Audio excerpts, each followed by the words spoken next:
ఈరోజు మనకు పోపులపెట్టెలో రజనీ గారు కోదాడ నుండి కాల్ చేశారు. వాళ్ళ పాప వయస్సు 12 సంవత్సరాలు. అయితే ముక్కు దగ్గర ముడతలు, అంటే కళ్ళ దగ్గర మూసుకున్నప్పుడు ముడతలు పడే ప్లేస్లో చెవుల దగ్గర నల్లగా అయిపోతుంది, బాగా ముడతలు కనిపిస్తున్నాయి, చాలా డ్రైగా అయిపోతుంది స్కిన్ అని చెప్తున్నారు. అయితే ఒక్క విషయం మనం గుర్తుంచుకోవాల్సింది ఏంటంటే, మొట్టమొదట 12 సంవత్సరాల పిల్లలకు ఇలాంటి చర్మ వ్యాధులు లేకపోతే ఈ రుగ్మతలు వస్తున్నాయంటే మొట్టమొదట మీరు ఆలోచించాల్సింది ఏంటంటే, ఆ అమ్మాయి ఆహారం సరిగా తీసుకుంటుందా, లేకపోతే తను స్నానం చేసినప్పుడు నీట్గా సోప్తో రుద్దుకుంటుందా. కొన్నిసార్లు పిల్లలు, ఈ వయసు పిల్లలకు స్నానం చేయడం కూడా తెలియదు.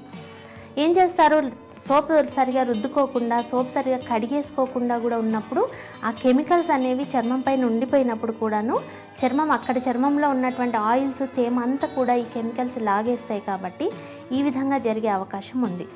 అయితే ఇలానే కాకుండా ఇంకా ఏవైనా రుగ్మతలు ఉన్నాయా మీరు ఒక్కసారి పాపకు చెక్ చేయాలి. ఎందుకంటే అన్ని ప్రాబ్లమ్స్కు కూడా చర్మం అనేది ఒక అద్దం లాంటిది.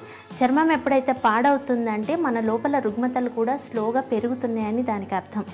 కాబట్టి మొదట మీరు ఫాలో అవ్వాల్సింది ఆ అమ్మాయికి ఎలాంటి ప్రాబ్లమ్స్ ఇంకేమైనా ఉన్నాయా చెక్ చేయడం మొట్టమొదటిది. రెండవది, ఆ అమ్మాయి స్నానం ఎలా చేస్తుందో చూసుకోండి.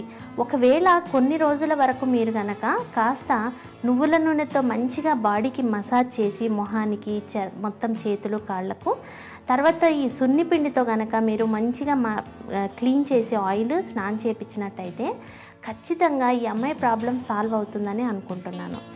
అయితే సబ్బులు కూడా మరీ హార్ష్ సోప్స్ వాడకుండా గ్లిజరిన్ సోప్స్ ఏవైనా సరే, లేకపోతే కలబందతో తయారైన సోప్స్ మనకు చాలానే మార్కెట్లో దొరుకుతున్నాయి కదా, అలాంటి సోప్స్, మైల్డ్ సోప్స్ని తీసుకుని పిల్లలకు స్నానానికి ఉపయోగిస్తే చాలా మంచిది.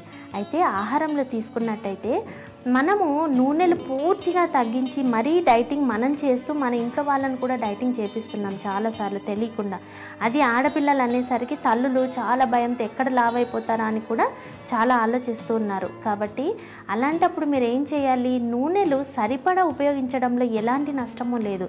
ఎందుకంటే నూనెల ద్వారానే కొన్ని విటమిన్స్ బాడీకి అబ్జర్వ్ అవుతూ ఉంటాయి. కాబట్టి నూనె సరిపడా పిల్లలకు పెట్టడంలో ఎలాంటి అభ్యంతరం లేదు.